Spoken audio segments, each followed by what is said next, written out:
าน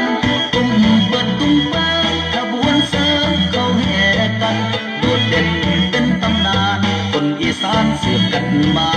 คนอีสานสืบต่อกันมาอีสานบอกเคยเงาบ้านเมืองเฮามีแต่มวลอยู่ใส่แล้วแต่ล้วนมีแต่มวลกันเฮ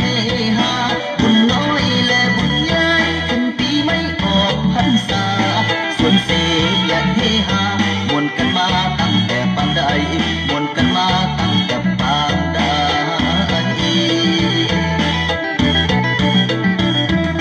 หีดทองและของเก่าอีสานเฮาก็เคยลืมต่อเติมและเสริมเติมก็เคยลืมกำใส่ใจพันผูกและปลูกฝังมาแต่ครั้งปู่ย่าตายายกี่กำกี่การผ่านไป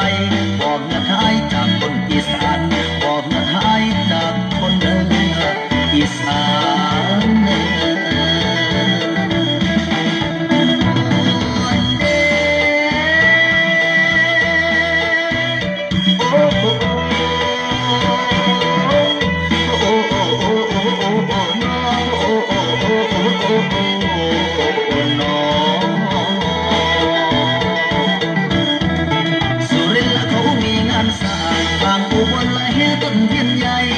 จะโซงานบุญบังไฟ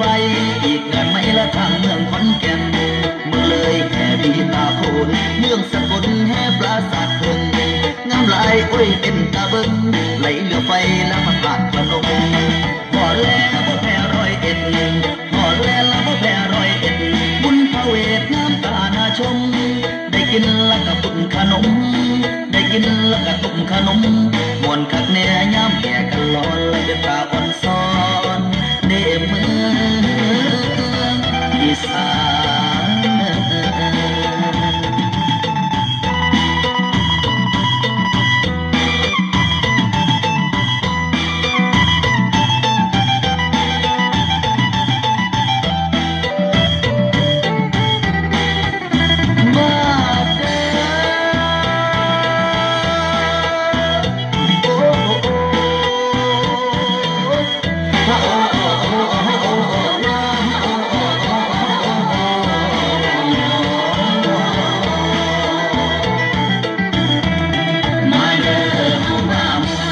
เชิญชวนน้อ